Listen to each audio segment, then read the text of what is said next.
କିଏ କହେ ତ ୟାକୁ ଜଳଙ୍ଗ ତ କିଏ କହେ ୟାକୁ କଣ୍ଟା ବାଳିଆ। ସେ ଯାହା ହେଉନା କାହିଁକି ଏହା ହେଉଛି ଆମ ଶରୀର ପାଇଁ ବହୁତ ହିତକାରକ।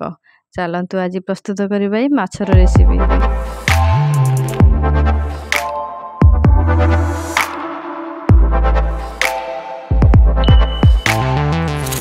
नमस्कार फूड सीट को आपण मानकु पुणी थरे बहुत बहुत स्वागत। चलतु आज आम प्रस्तुत करबा एक सुंदर माछ जो माछर ना कई ताकू कंटा बलिया कहती तो कई ताकू जलंग कहती। से जहाँ हेउना कहीं एटा तो आम शरीर ପାଇଁ बहुत भल। तो आज आम से माछर रेसिपीटा मु आपण मानक सहित शेयर करी। तो आपण आड़े माछर को कौन कहती प्लीज कमेंट करी कहिबे। तो से मुझे प्राय 700 ग्राम माछ गोटे जहाँ को मु भल भाव काटिकी परिष्कार करिकी धोई देछि। धोईकी एबे आमे हलदी पकेकी भल भाव माछटा को गोलेदबा। गोले दे सारा पर एबे आमे माछटा को भाजी देबा। भाजिया पई मु पैन रे किछि तेल देली। तेल माने अधिक नुह जेते माछर बहुत तेल बाहर जस्ट टिके तेल देली। तेल पूरा गरम अधिक गरम हो जमी कड़े तेल गरम हो गले ना माछड़ा को लगे कड़े आ भांगब भी ना। देखो एबे आम तेल पूरा गरम हो गलानी। एबे आम माछ गुड़ा सब पकेदबा गोटे गोटे कर। देखो माछ पकई देछि। देखो केते माछर ए माछर केते तेल बाहर बहुत तेल बाहर। आर गोटे बेनिफिट जे आमे बिना तेल रे तरकारी मध्य करि परिबा। मु जस्ट टिके तेल पकेइथिले भाजिया पई आ जेतिकी माछ अछि ना सब जाक माछ को मुई सेतिकी तेल रे भाजी देबी। आ से तेल एते बाहरी बजे से माछ रे सेई तेल रे ही मु तरकारी भी कर देबी। आ या हम माने ऑयली माछटा ना हम शरीर ପାଇଁ बहुत हितकारक। थरे दी थर तो मासरे खाइबा निहाती एटा दरकार।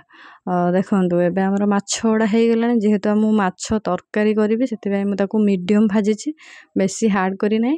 तो एई भली भाबरे मु सब जाक माछ को भाजी देली।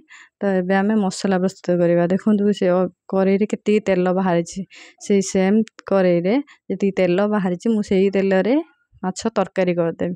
जेहेतु मु सोरिष मसला करिछि तो सेथि भाई मु पंचु फुटण पकेइली। पंचु फुटण फुटिला परे सोरिष रसुण जीरा पियाज रो गोटे स्मूथ पेस्ट मु बनैथिली। तो ताकू ऐड करली। ऐड करिकी ताकू हल्का टे पानी देके मसला टाको कसिले। हल्का कसाला परे स्वाद अनुसार लूण हलदी पाउडर गोटे चामच धनिया पाउडर गोटे चामच काश्मीरी लंका पाउडर गोटे चामच पकेकी मसला टाको टिके हल्का कसीदेली। टिके हो गला परे तो एबे मु काटिकी रखिली टमाटो को देली। टमाटो को देकी मसला टिके कसीदेबे। जेहेतु सोरिष मसला बेसी कसीबे नाही पिता उठी जिवो। तो एबे देखो हमर मसला हेई आसलानी। एबे आमे सोरिष मसला रे सारू आलू पकेले ना ता टेस्टटा पूरा जबरदस्त होता है। तो मु सेथ पई सारू आलू को काटिकी धोई देछि। देखंतु सारू आलू गुडा को केमती माछ तरकारी ना आलू गुडा केमती लंबा लंबा करके काटिबे ना बहुत भल लागिबो आ देखा भी बहुत सुंदर। तो एबे देखंतु सारू आलू हमर टिके हल्का कसी साला परे एबे आमे ता देहरे पानी पके पानी दे देबा। पानी देकी पानीटा टिके हल्का फुटे सब गोले देबा। गोले दे साला परे पानीटा टिके फुटे परे तो आमे कवर कर देबा 10 मिनिट पर्यंत। काहे कि ना सारू आलूटा भल भाबे सिझी जीवो।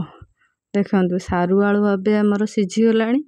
देखो आमे खड़िका मारिक देखि देबा बहुत भल भाबे सारू आलूटा सिझी गले ना तरकारीटा माने बहुत भल लागिवो। सारूटा सिझी जाइथिबो तो पूरा स्मूथली सिझी जाइथिबो ना माने पूरा बहलिया बहलिया हेतिबो वो टेस्टटा भी बढ़िया लागिवो। तो सारू आलू एबे हमर सिझी गलानी।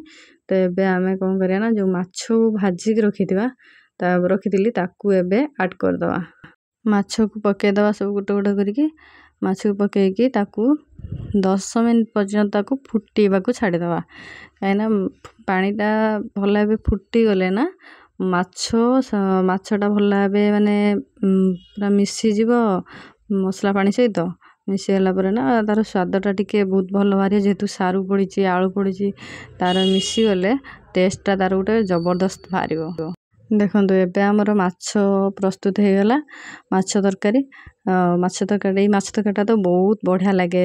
ତ ଯେହେତୁ ଏଇଟା ବେଶୀ ଅଏଲି ମାଛ, ସେଥିପାଇଁ ମୁଁ ସାରୁ ଆଳୁରେ ପକେଇକି ତରକାରୀ କରିଛି, କାହିଁକିନା ମୋତେ ବେଶୀ ଅଏଲ୍ ପସନ୍ଦ ନୁହଁ।